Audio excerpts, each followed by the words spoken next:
Would you mind contributing a fee if you want to hold Noah? After all, you two are practically strangers to him." My partner and I were utterly stunned. Never in our wildest dreams did we imagine we'd have to pay our daughter-in-law to hold our own grandson. My name is Helen, a 56-year-old homemaker.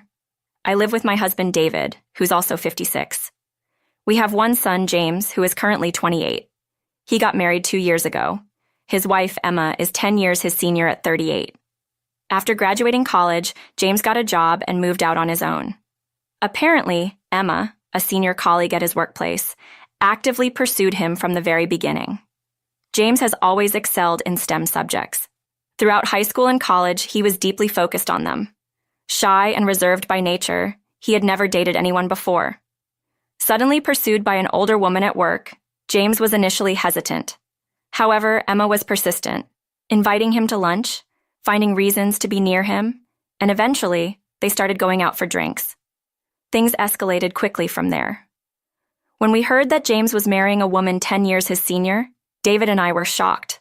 But it was James's choice, and considering his reserved nature, we thought maybe it was a good thing for him to be guided by an older partner. As wedding preparations progressed, we encountered some surprises. Emma insisted on changing outfits 5 times during the ceremony. Of course, it was all Emma's idea. James, not one for the spotlight, wasn't thrilled about even having a wedding, but Emma had her dreams. "It's a once-in-a-lifetime wedding. I won't settle for less.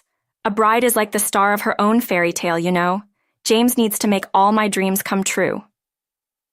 Faced with this, James felt he had no choice. The wedding ended up costing much more than anticipated, draining most of the savings James had accumulated since he started working. During the 5th outfit change at the reception, a relative whispered to us, "I've never seen a wedding with so many outfit changes. James is pretty much wrapped around her finger. He's in for a tough time." I could only smile politely, but their words echoed our own thoughts. People complimented James on his beautiful wife, but she also seemed quite proud of her appearance. As parents, we couldn't help but worry about their future together. 2 years into their marriage, they had a baby boy. It had been a difficult birth, but we were thrilled when the baby arrived safely. The day after the birth, we rushed to the hospital.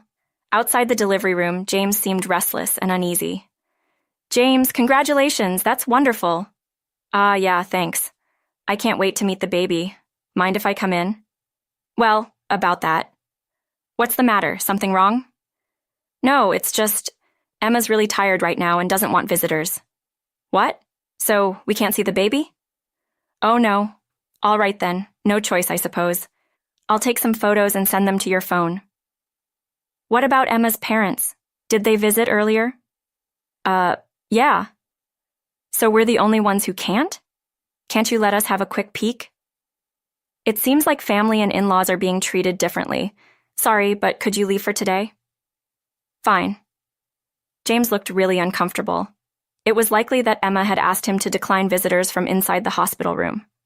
Disappointed, we had no choice but to head home. James later sent us a photo of the baby. Such a cute sleeping face. Seeing it made both David and me even more eager to meet the baby.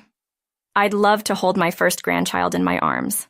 I timed it around Emma's and the baby's discharge and called James to arrange a meeting, but we didn't get a favorable response.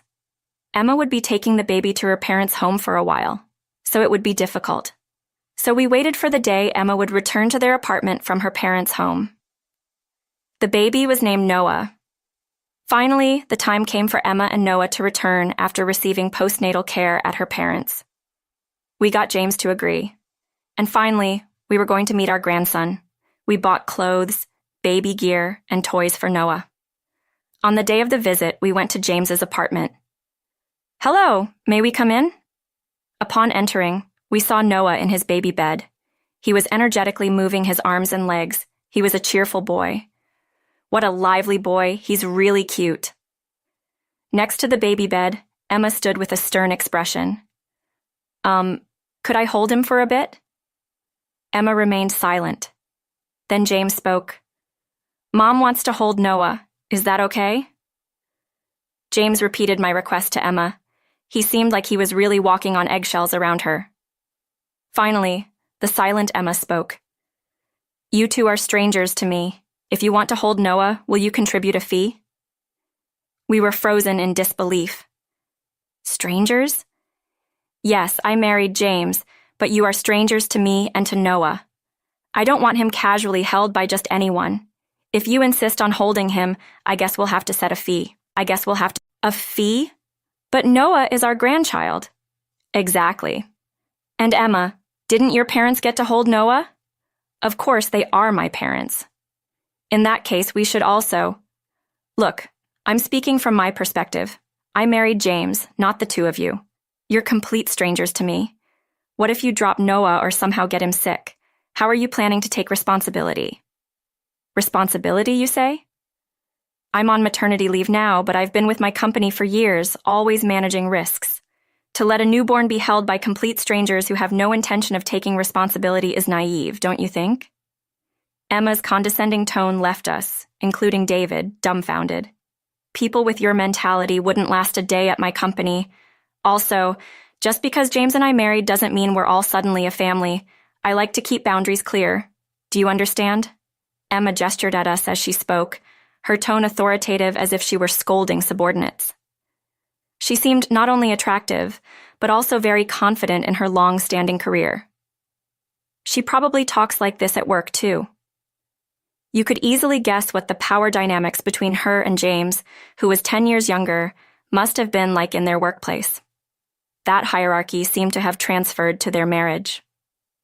James looked surprised at Emma's words and gave us an apologetic look, but he couldn't muster up any words to counter her. Let's just go. All right.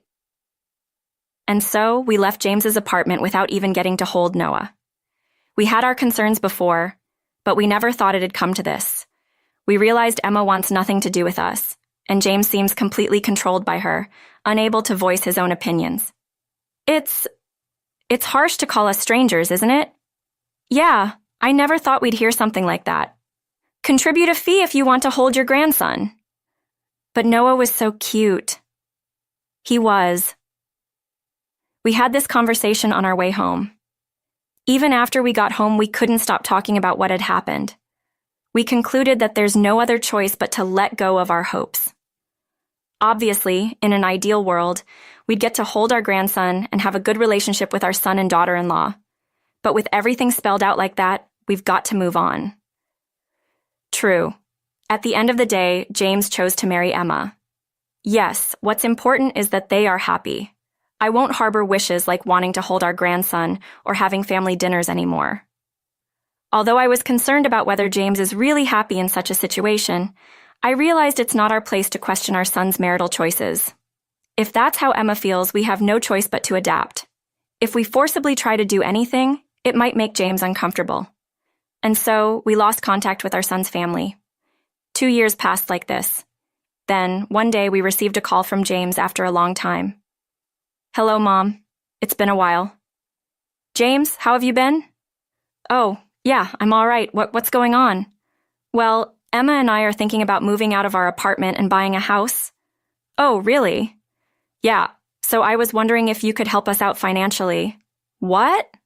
I listened as James explained the details. After Emma's maternity leave ended, she returned to work, but she had conflicts with a coworker who had stepped up in her absence. In the end, Emma quit her job. Now she's a stay-at-home mom. After that, Emma seems to have met other moms through her children. Emma made some mom friends and got inspired by one who lived in a house, not an apartment. She got excited about moving into a better home.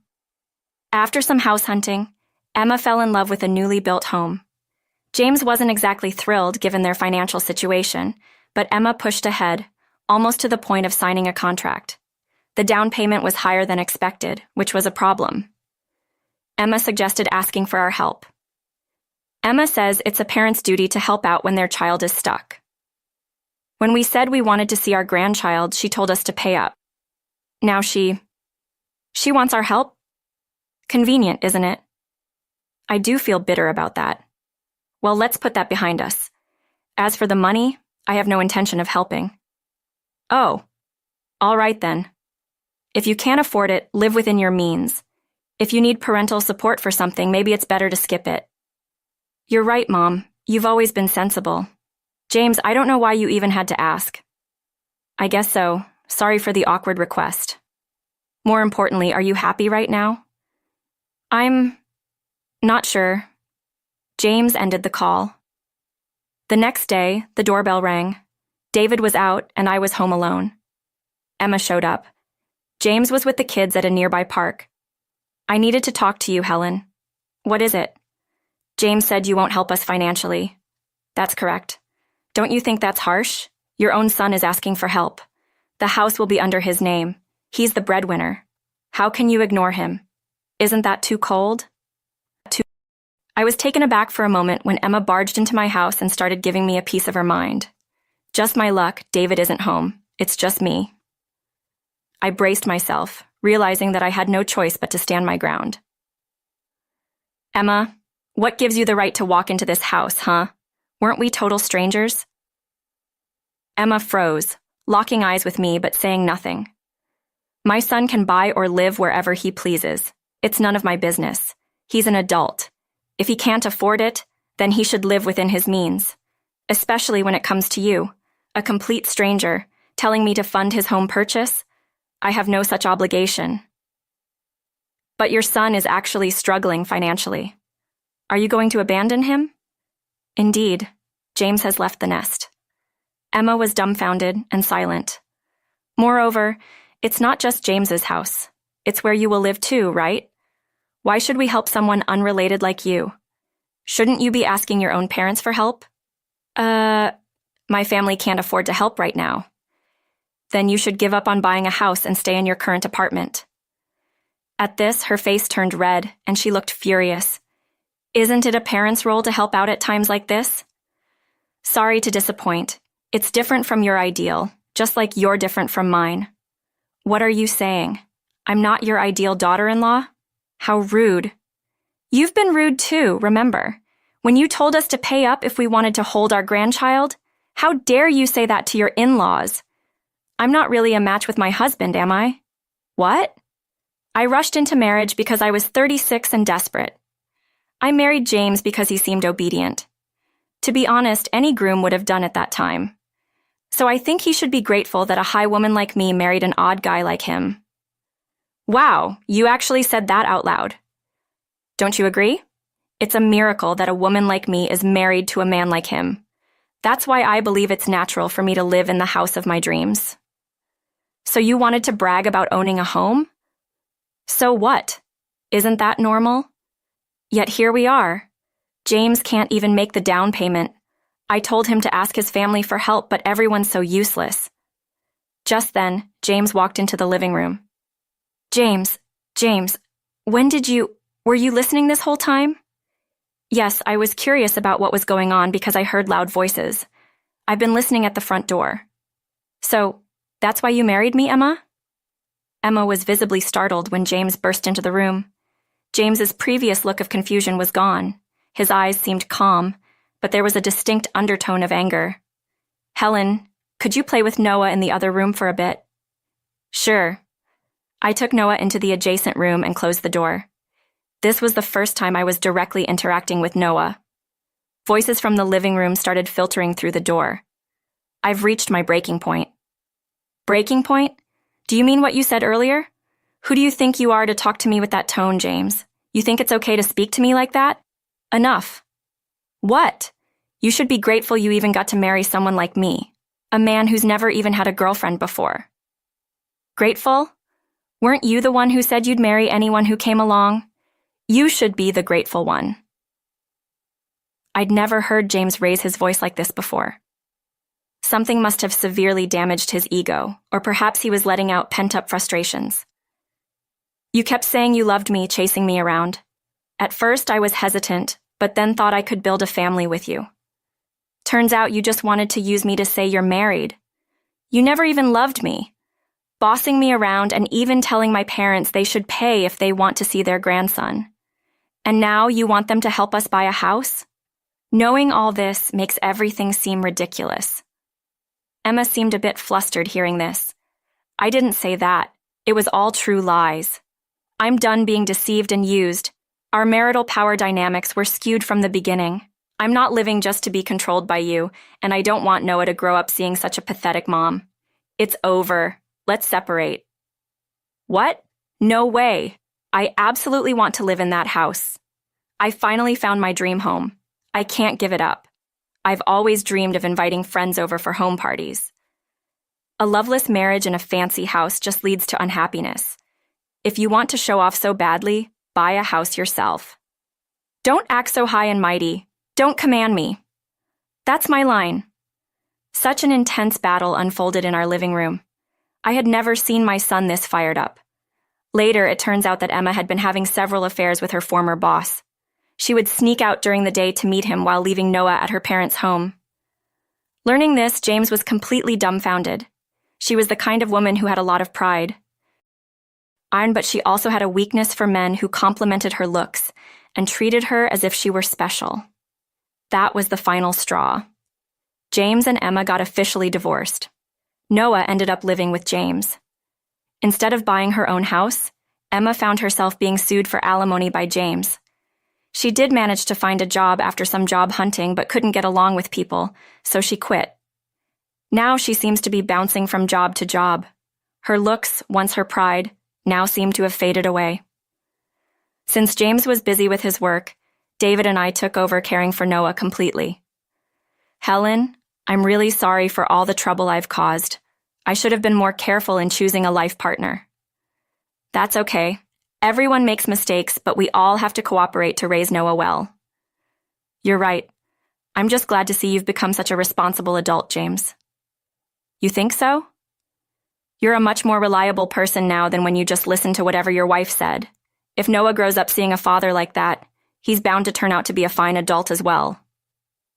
And so, we live happily as a family of 4, David, James, Noah, and me. I take great joy in being able to help my son and grandson. James is still young, and I secretly hope he meets someone who truly loves and supports him, and of course cherishes Noah too.